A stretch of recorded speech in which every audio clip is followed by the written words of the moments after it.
We are Locked On Houston Astros, and we hope that you join us for a daily Locked On Astros podcast. My name is Eric Huysman. You can find me on Twitter at Eric Talk Stros. You can find the show at Locked On Astros. Your team every day, and our team's up 1-0, and a boo-boo. But anyway, the Astros win Game 1 of the wild card round, and they also re-signed their first baseman for a 1, maybe 2-year deal. Everything was great today. Joe Biagini, bye-bye, adios. And that's all that we're going to talk about on today's Locked On Astros podcast. So, Brett, where can they find you at? I was wondering if you're going to forget about me with all the good news. Always. I was like, well, okay. Well, I'm H-Town Wheelhouse. You can find me at H-Town Wheelhouse on Twitter. You can find me at Stros411 on Twitter, Instagram, and Facebook. Always positive, always predicting the right score, always Stros.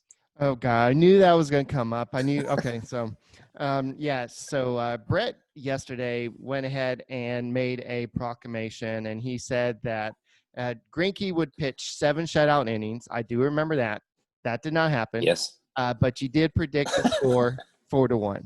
And I think I said 5-4, but I thought the Astros bullpen was going to give up some runs because I just thought that Dusty Baker would kind of go with the whole, like the Twins did, and just, let's just throw out a different reliever. Well, but no, he did not.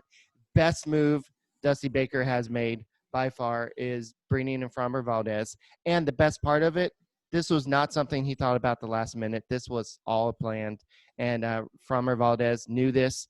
Greinke was going to go 5 innings, and then they're going to bring in Framber Valdez. Why? Because this is 2017 all over again, minus the trash cans, because the Astros bullpen is not very good.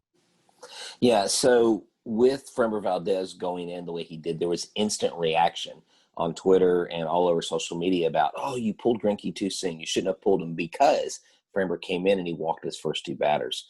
That was a little bit alarming, and I know people started freaking out. Oh, my God, here we go. We're pulling Greinke too soon. Everybody has flashbacks of Game 7 of the 2019 World Series, and all hell's going to break loose. And that wasn't the case, dude. Framber looked good. This guy, Eric, over 5 innings, had 5 strikeouts. He did only have those 2 walks, and literally he didn't give up a hit until the very end of the game. They went 6 innings, I believe, 5 or 6 innings without giving up a hit because they didn't get a hit from the 3rd inning on until I believe it was the 8th inning when they got a hit. And so Framber Valdez just came in and he shut the door. Now, with using him as much as you did, obviously he's not going to be available tomorrow. So we have Jose Urquidy coming in tomorrow. So we don't know yet. Dusty Baker has not made that announcement yet, but it's probably going to be him. Unless I know that they did say that Lance McCullers could potentially pitch on short rests, but I think that it's going to be Jose Urquidy, and I think you're going to see the same formula we saw today with possibly Christian Javier coming in after 5 innings of Jose Urquidy, unless you see him doing something special tomorrow. But I think that we may see this piggyback system. It worked for them a little bit in the 2017 season. Granted, this is a special situation. This is only a 3-game series, but this is something that Dusty Baker's trying with. And a lot of these pitchers, Framber Valdez and Christian Javier, they have experienced the piggyback system in the minor leagues. So this is something that they're used to. So this is not something that's crazy. But Greinke was supposed to go 5 innings, but unfortunately, he just didn't have his control to start the game. He had a 30-pitch first inning. And so, but he really got out of a jam. I believe it was bases loaded and yes, he did. 1 out or 2 outs or something like that. But he did retire. He did do his job. He just, they just decided to, hey, Zack, go put a mask on, go sit in stands and watch the rest of the game. So, because every time Valdez threw a pitch, it looked like they went right to Greinke to see what he was doing with his mask in. So it looked to me whenever he was pitching, because they did have bases loaded, and luckily Snow grounded out to third, and Bregman barely made that play. Oh yeah, that was going close. To first base. It was an amazing play. That line out. They replayed it, didn't they? They replayed it, right? Yes, they replayed it, but he got there. The ball got there like a half step right as his foot was over first. But before that, Rosario got up and he hit an absolute laser. And if that ball goes 2 or 3 feet to the right or left, that's runs right there. Oh yeah, that went right to Yuli too. Yeah, so we're talking about a potential inning where they could have had 3 runs. Even if they would have scored 2 more runs, the Astros would have probably won 4-3. Now, of course, they score those 2 runs. It changes the dynamics of like everything gets changed in the time continuum and whatever goes on. Okay, but, Doc Brown. Yeah, sorry, 1.21 gigawatts. Hey, a fun fact about that. Do you know why they called them gigawatts in Back to the Future? No. Do you know? Because they were trying to say gigawatt and they didn't know how to say gigawatt, so they called it a gigawatt. There you go. That's right. Not only do I predict games correctly, but I also know random movie tracks from Back to the Future. All right, but Michael Brantley was definitely nervous about that replay, and a lot of Astros players were, because that meant a run would have scored, and that would have put them up. Was it 2-0 at the time, or? Yes. Yeah. So the Astros did what they needed to do, and they did something they haven't really done all season. They scored runs late, and this is not something that we got accustomed to. Yes, sometimes they would maybe in the 9th inning score 1 run, but you didn't see this offensive explosion a lot late in games. And I think that's because you face teams like the A's and the Dodgers and the Padres and other teams that have pretty good bullpens. And so the Astros, and it's something about the extra innings. And thank you, they're not doing that extra inning rule in the playoffs. So there are no runners on second base. Well, I didn't. You know what? And I didn't even think about that. That's correct, because that's what I was nervous about. I was listening to the radio broadcast because I was on the way to the bank, and they were talking about, well, if we go to extra innings, we won't see a runner on second. I'm like, what is going on? I forgot about that. But hey, another key thing that happened in the 7th. Maldonado thought that he was Usain Bolt and tried to go first to third on Springer single. Reddick scored, but he got thrown out at third. It's like Machete. We don't need you to get cut down as a runner. We need you to cut down runners on the base pass. Right. And I didn't see the actual tag in play. I heard it. I don't know how close it was, but it doesn't sound like it was a bang bang. It sounded like the ball got there before he did. No, it did, and the outfielder let the run score. And I think Machete just was like, okay, they're going to throw home. They're going to try to get the runner out at home plate. But they threw it right to third base, and he was just basically waiting for him. And even then, even the announcers were like, you don't do that. You don't do that. You don't need that. You just tied the game. You don't need that extra base. Stay there. Let Jose Altuve have a chance to bat with the runners on first and second, and see what happens from there. You don't get your last out of the inning at third base. And so it just was a bad play. Props to the outfielder. I don't know who it was that made that great play, but the Astros made some big mistakes, but not as bad as the defense of the Twins. Marwin Gonzalez. So Josh Donaldson did not play today. He was still a little bit sore, or wasn't quite ready to play, and they didn't want to risk it further injuring it. So they sat Josh Donaldson, and he's one of the best third basemen out there, not named Alex Rodriguez. What the heck am I saying? Alex Bregman. Wow. Alex Presley and Alex Rodriguez. Yeah. All day of a staff development was crazy while I was trying to watch the game and everything. And people actually wanted me to participate. And it was not one of those where I could just sit there and watch. I hate those workshops when they want you to do something. I just want to listen sometimes. And so, yeah, I get it. We're doing this. I was listening to his problem, and he was like, "You're not listening to me. You're watching the game." I'm like, "No, I'm really. I can multitask. I'm really listening to what you're trying to say." Oh, hey, remember when the Astros?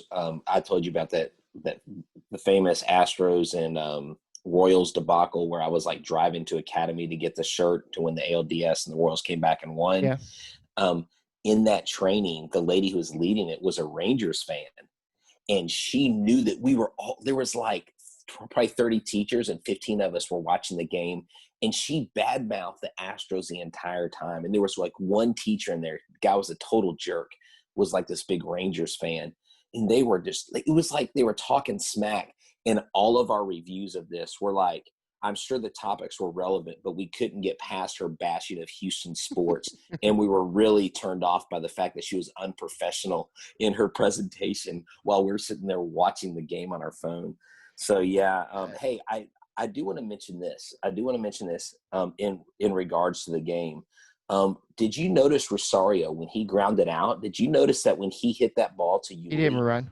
He didn't even run. Yeah. That dude was still feeling it from the mistake he made, which allowed the runner to be safe, which loaded the bases, and eventually the Astros started scoring those runs. And that, to me, is kind of poor sportsmanship. Now, A, I've never been in the major leagues. B, I've never been in a pressure playoff situation or let my team down like that. But there's no reason, I think, for a guy to act like that at the end of a game. I don't know. What do you think? That Rosario was in left field. So you're thinking of Polanco. Oh, Jorge Polanco.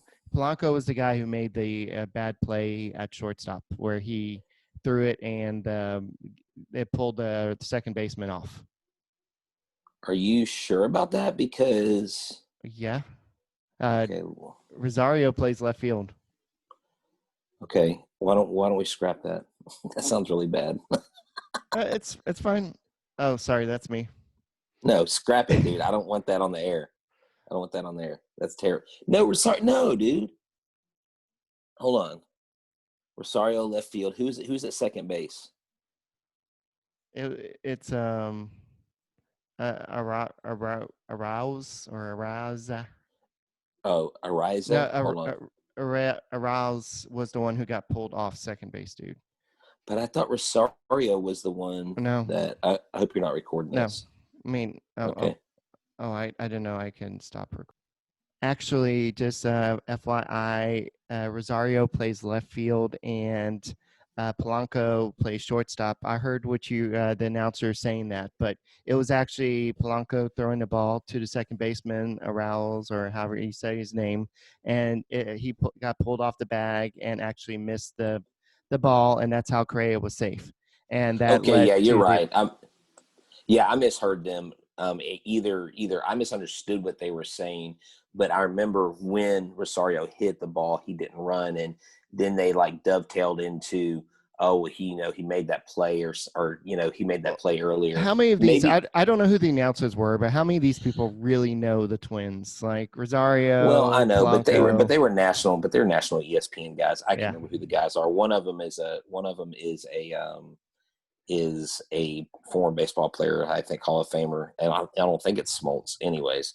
But I must have let me just pull one out of Roger Clemens' hat. I must have misremembered. My bad.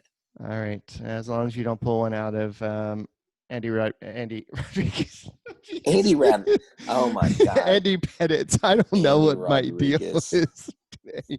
Anyway, but speaking of making errors, the Twins just played bad baseball. We saw Marvin Gonzalez. The reason I brought Josh Donaldson up earlier, Josh Donaldson would have made that play, but Marvin Gonzalez let that get by him, and I think it was Maldonado who actually reached base at that time. So the Twins just played bad defense, and what did Alex Bregman do? It'd be awesome if you said, what did Alex Cora do or something like that? That's what you would do tonight. Anyway, but yeah, I'm a little off tonight. But anyway, just without his defense at third base, he made those the balls that kind of went in midfield, and he was able to go get them and still throw the runners out and make some great plays. I think Alex Bregman's, I'm just going to say Bregman from now on, Bregman's plays really saved the Astros, while Marvin Gonzalez and Polanco, that kind of doomed the Twins. And then when the announcer started talking about, well, this is a former school teacher who came back to play baseball, I'm like, okay, yeah, we're going to win. Yeah, because I don't know anything about that guy, but I don't either. But he was throwing some lazy, lame curveballs. Like he was looping them in there. I mean, it didn't even. It had great movement, but the movement was predictable, and I was really surprised because I think they should have left Duffy in a little bit longer. I know he threw 20 pitches, and they want to keep him for next game, but Romo, I'm not as impressed with him as everybody else is. I know he's got a long track record, but he's an older pitcher. And you took a guy like Kenta Maeda, you only let him go 5 innings. Why would you not let him go? They didn't want him to see him go through the batting order third time. That's why. And in playoffs, unless you have a guy dealing like Lucas Giolito of the White Sox, who almost did another no-hitter. But if he's throwing like that, then you let them stay him. If it's Game 7 of the World Series and Zack Greinke's pitching great, you take him out then. But he had a perfect game, and the guys on ESPN said Luis Giolito is dealing a perfect game right now, and literally 5 minutes later, Luis Giolito just lost his perfect game. He took a perfect game further than anybody's taken one since Don Larson threw the perfect game. I don't know if you've noticed this, but a lot of the media people have been throwing a lot of shade at the fans, saying, look, if you think that we can really control the outcome of a no-hitter, then y'all don't know. No, I'm just saying. We're not going to let's not go right? there tonight. Let's not go there tonight. Where we should go tonight is how good Framber Valdez did. I agree. And he said, this kid is this is what Dusty Baker had to say. This kid's dealing and basically keeps the ball on the ground. That's why we stayed with him. You stayed with him because he hadn't allowed a hit to a pretty good team for 4 innings. That's why you stayed with him. And you knew that if you brought in Ryan Presley, there would be a lot of people around just like, no, why did you take him out? Why did you take him out? But Dusty Baker has not won. Where is it? I think he has not won his last 5 or 6 playoff series. So this is something that Dusty Baker is trying to work on. And so he's got the fewest. He's got the worst winning percentage with any manager all time with 30 plus playoff games. He's like 22 and 32 or something like that. So he's kind of trying to work against his own demons, as they say. You know, the shadows that keep following him in his past. And so the Astros can help him in his legacy, I think, by winning tomorrow. I mean, Eric, they need to win Game 2. They don't need to take it to a Game 3. So I'm guessing if you watch Dexter, you're talking about the Dark Passenger. I nenever watched Dexter. Sorry. I just great show. Well, I just always see the picture of him with like plastic over his face, like he's dead or like he's a murderer or something. Yeah, but I don't know if he wears plastic. Oh, I guess No, it's on the cover. Whatever. Yeah, whatever. All right, so I was this many years old when I learned that Chas McCormick made the postseason roster. And I know this is as a pinch runner. He's not going to really play at all, but he's going to be in there in case, let's say, Martin Maldonado is at second base and you're trying to score a winning run. You're going to pinch run for him, for Maldonado. You're going to put Chas McCormick out there, and then you'll have either Garrett Stubbs or Dustin Garneau come in as the catcher because they are carrying 3 catchers. And other than that, there weren't a lot of surprises on today's roster, or the playoff roster for the wild card series, except for Chas McCormick. And this is a guy we had on, I think I had him on Locked On Astros earlier this season, I believe so. But this is a guy that a lot of people have been rooting for. I believe he's 26 years old. Your guy, Josh Rojas, wished him good luck. But hopefully we don't have to see him because that means that we're either tied or we're desperate for a run. But I think that it's good that they did this, but he's not going to be a big piece to this series, but he could be the Derek Fisher of the 2000. Yeah, I was going to say, we did have Derek Fisher. I don't know if you saw Kyle Tucker's at bat where I believe it was this first or second pitch in his second at bat, he hit a ball that he almost foul homer.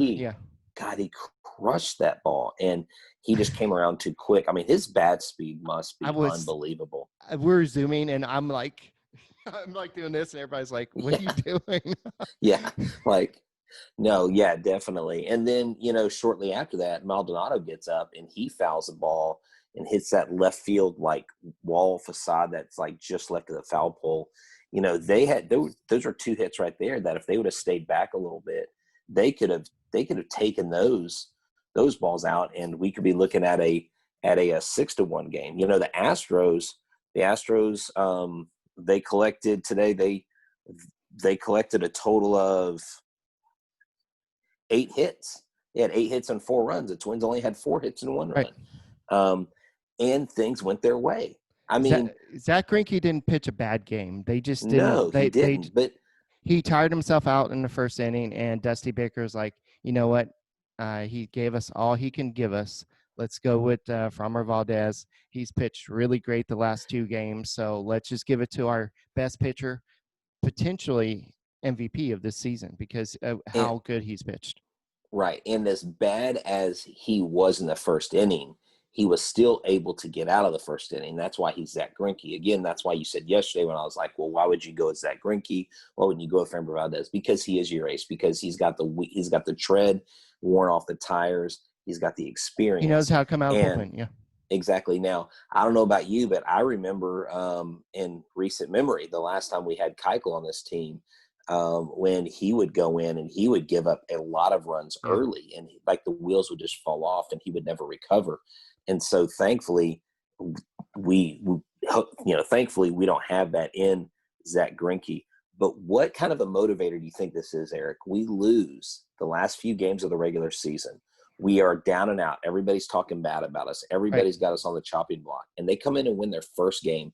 Like, how much of a shot in the arm is this? I mean, it's almost like the world's on fire now in a good way for the Astros. Well, even the announcers during the game, I was watching the TV broadcast, and they said, this team, there's no excitement. They're like, we saw how they were in the 2017 playoffs, the 2018 playoffs, 2019 playoffs. They were full of energy, full of just doing what the Astros do. And they don't really have that. But Dusty Baker said after the game, Club Astros was back, and they're definitely, they had the music up, and he was trying to talk to people, and he couldn't hear anybody because the music was so loud. So Dusty Baker said they know how to win. They take pride in what they do. They take pride in wearing Astros uniform. Also take pride in having Houston, the city of Houston, behind them. They call it H-Town. I'm hearing them talk about H-Town all the time. Now I know what they mean. So he's even buying into the whole H-Town and do it for the H and everything like that. So what happened today was, it was one of those games that could have gone the opposite way. I could have easily seen the Astros losing this game 1-0. If Marwin Gonzalez didn't miss that ball, then I think we'd be talking about a different game here, and we may have been talking about a 1-0 loss. And Framber Valdez could have come in and still pitched as well as he did, but it would have been worthless because Greinke gave up that first run. So now the 3 things I said need to happen, 2 of them happened. Well, actually, I didn't really talk about the hitting. I mainly talked about the pitching. I said, the starters need to go in an extended amount of time.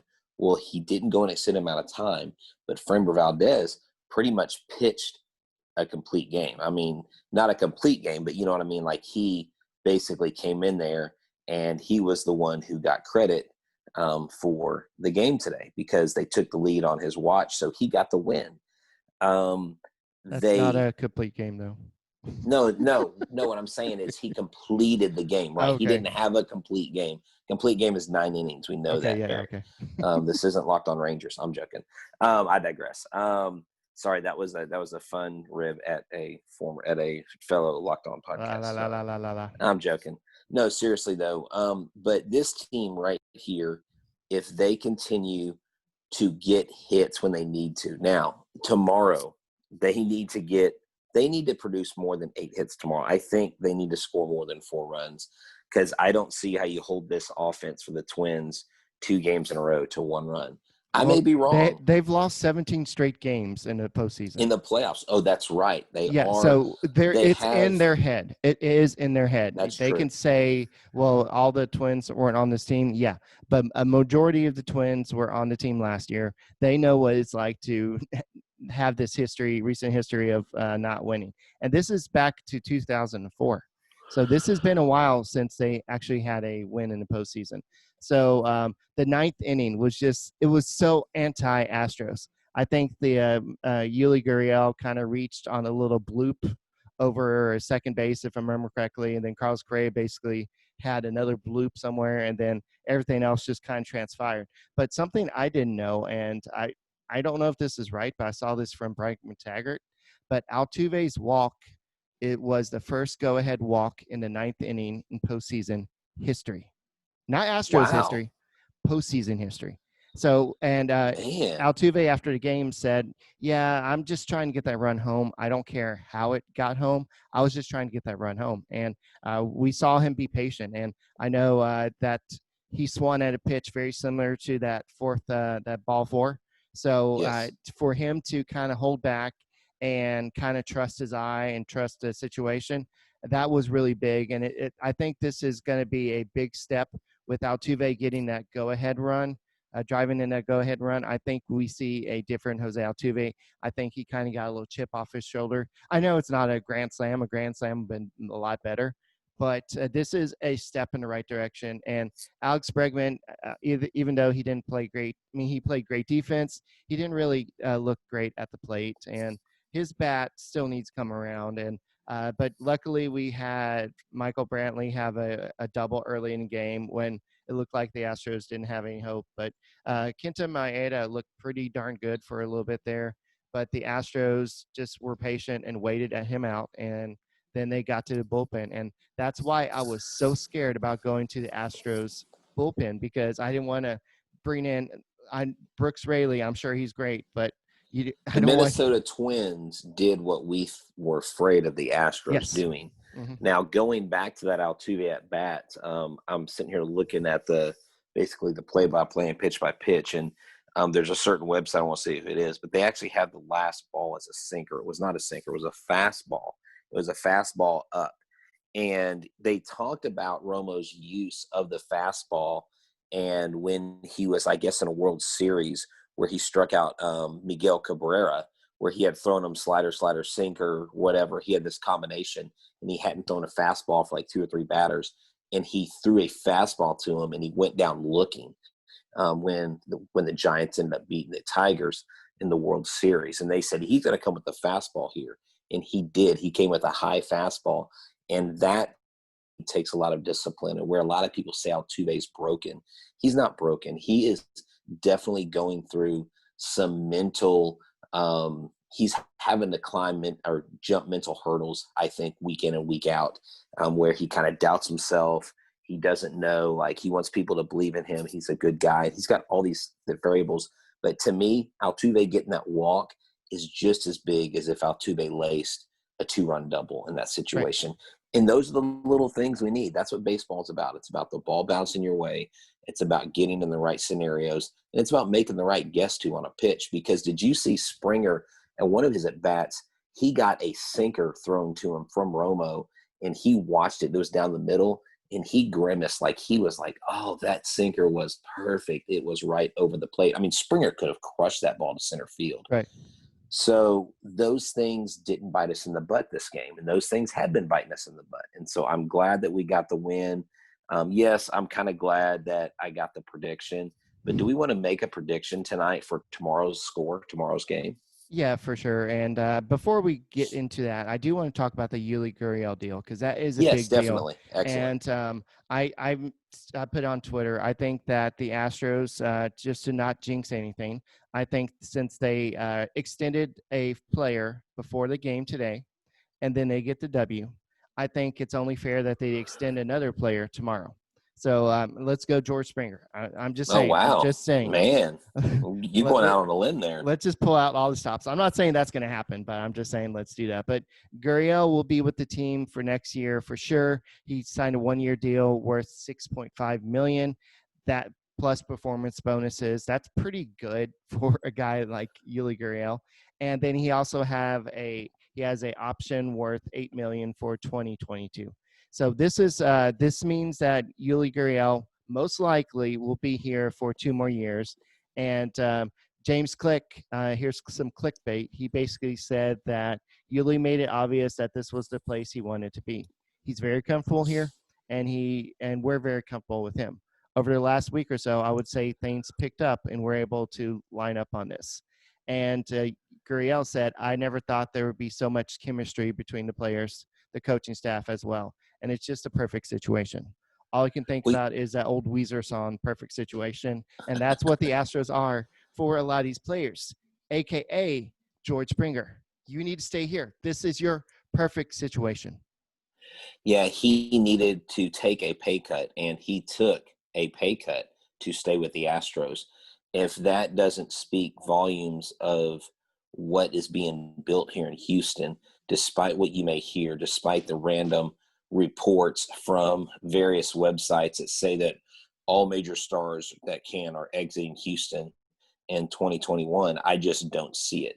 I think if someone like Yuli Gurriel, who is a clubhouse favorite, is willing to take a pay cut, that shows his loyalty to the team. That also signals to the team, hey, I'm letting you have more money to be able to sign the guys that require more money.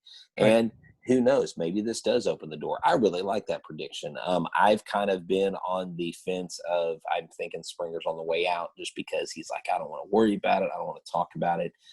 But that would he probably be is phenomenal to hear that. I mean, but the thing is, can you imagine what that would do to this team if they went ahead and re-signed him? And then you've got Springer, Bregman. That would motivate them to Altuve, go to the Gurriel. World Series. I mean, that would give them that energy for him to come back for 4 more years or something, and they just get it done before tomorrow's game or maybe after that. It's not going to happen. George Springer is going to test the free agency market. He's going to go out there and see what he can get, unless he just loves his team. I think if A.J. Hinch was still here, you would definitely see him re-sign with the Astros. I think he was really, really comfortable playing for A.J. Hinch. Not saying he doesn't like Dusty Baker, but I just think that he really had a good relationship with Hinch there. But I'm going to go and make my prediction, and my prediction is it's going to be a carbon copy of today's game. It's going to be